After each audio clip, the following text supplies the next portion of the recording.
So let's look at how masters handle their values in their paintings. So looking at all of these paintings from a thumbnail view, they all have quite a bit in common in terms of value and value grouping. And notice how simple a lot of these values are kept, and they all have this sort of readable pattern of light and dark shapes. You can see that in every single painting. There's paintings here with various different styles and methods, but they all understood that a strong value design comes from simplifying, right? Simplification. It's not really about the details. If you don't have a good, strong sense of simple and value design first. So as you can see how close some of the value groups here really are. Here is this figures, like the anatomy here, is described with such subtlety and like very compressed value range. Like this whole thing, this whole part could be grouped in like this value, and notice how all of this background, it's also very much closing value. It's almost like graphical in a way, right? This part too, when we average these areas out, they really show you this simple design pattern, the abstract underlying design of this painting. And I would essentially just paint over images like this, but simplifying them to sort of study the abstract pattern design beneath it, right? And you can really learn a lot about this. Like you can really take in how that here you have this light and dark on top. It's almost like on top it's a light and dark sort of scheme going on, and on the bottom it becomes the opposite, which is like this dark and light. So it's almost like they switched the schemes, right? In this section on top you have maybe something like a low-key painting, and the bottom it's almost like it's swapped to this like high-key section, right? And that's interesting thing to sort of note, when you study these images, is that there's a lot you can do with value patterns and design, and like having dark against light and light against dark. And you can see these other paintings are essentially doing similar things, but in different sort of techniques. And here you have a lot of texture in this Klimt painting, but it doesn't really matter, right? Because we know that the idea of averaging, we can average this area to this kind of value, and notice how all the values sort of merge when we do that. And this phase, it's like a gray value against the dark. See how abstract that is? This area, I would say, is still kind of a gray, maybe like a darker gray, because you have dark, dark, and light, dark alternating. You have like dark and light pattern next to each other, kind of averaging out to sort of like a middle gray, like a darker gray. So I would sort of consider this area like a middle gray, and here it, gets lighter and lighter, and here's the same value that was used for the face, right? So this is how I would think about breaking down a painting. Here it's just straight up silhouettes, and you see how obvious that is. It is over on this painting. You have these very obvious masses of darks, right? And there's a lot of information in here, but it's also compressed within a certain value range. Nothing in this value group is like this bright or like too bright, because they've kept this value mass very compressed and very sort of flat-ish almost, and the each group is very distinct. You have like this background right here, and you have this cloud group, and then you have like the group of the figures. In the cloud group, let's see. So the cloud group here, it's also being used for the lighter parts of her dress. So it's a very sort of efficient use of value, very efficient use of value, and very clear value groups happening. You have light, and then you have shadow, dark, and light. Very kind of simple yet effective value scheme, value group. You can say a lot with very little, but what's really carrying this piece here is actually the shapes. These shapes are masterfully designed to convey information and the drawing, The drawing of this image is very strong, and so is the silhouette, So this drawing has very simple value, but the shapes is very strong. And that's what makes this image work so well. Here, very simple values, again, on this line decker, right? So I can essentially group this entire figure into just one value.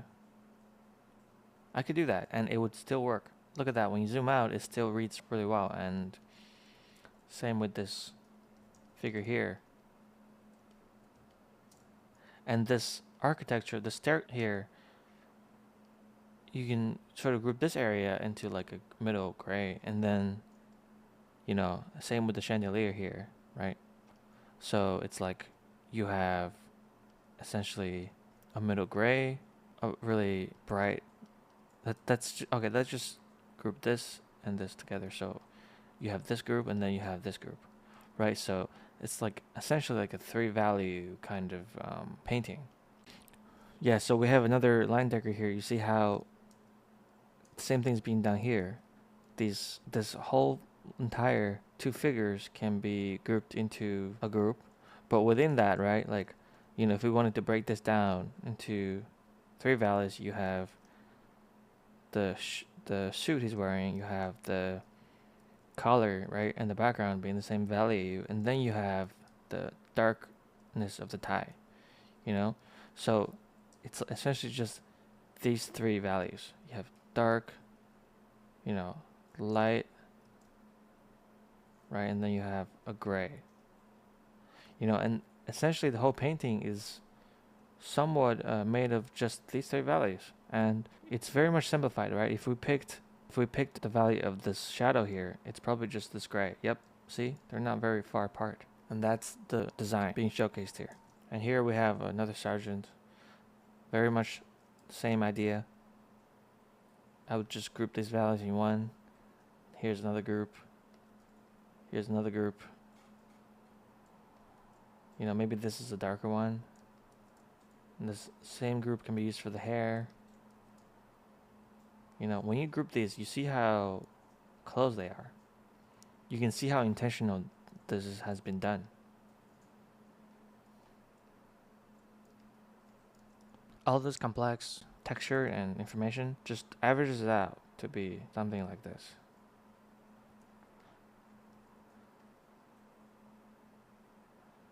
And this is how I would simplify paintings. This one, it's so obvious. This one is like straight up just light and dark, 2 values. I could even say the whole painting is made of 2 values, because we have the dark, and then we have the light, and that's it. That's literally it. And that's the power in simplicity. See, this one as well. So this one will have this dark, and then we have this dress, which can be just simplified into 1 value. Look how efficient that is.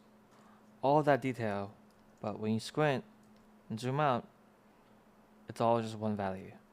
And you can take this value and now use it for this area and the face. And then we can take this middle value here and use it for the shadows on her face. Right? And we can take this shadow part here on the right and the pants value, right? They're the same. So we'll make them the same, right? They're close enough to be the same. And then we can use it for the hair, his hair as well, right? See, the idea of using values that already exist on the canvas. That way they relate to each other. And here as well. This one's a much softer kind of painting, but again, we've learned how to average out values, right? So we can take parts like this and just flatten it out. Flatten this whole section out, just like this. What we are left with is really just a dark and a light. Very clear design, as you can see, once we average out the values.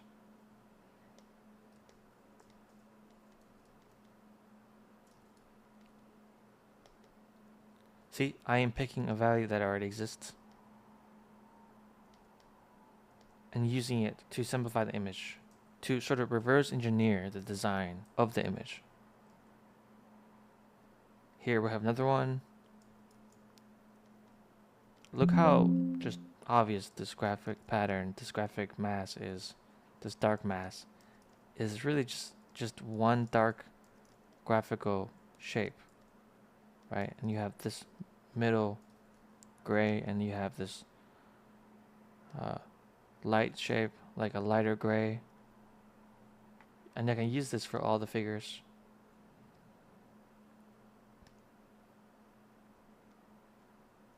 See, simplification. And I want you to get good at doing this so that when you design your own images, you're able to think about the larger picture and design with the overall value groups. And also when you're studying other artists, you can see how they sort of group their values, right? And learn from that.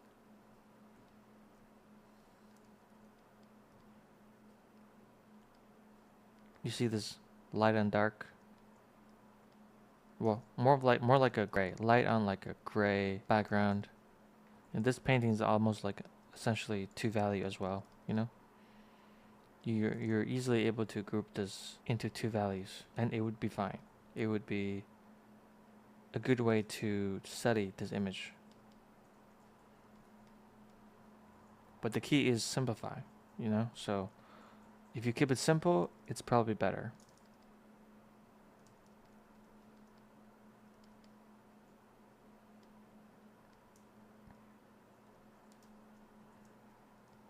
See, I recommend doing this with the images you like and paintings you like. Just sort of reverse engineer them, but in a simple value group kind of way.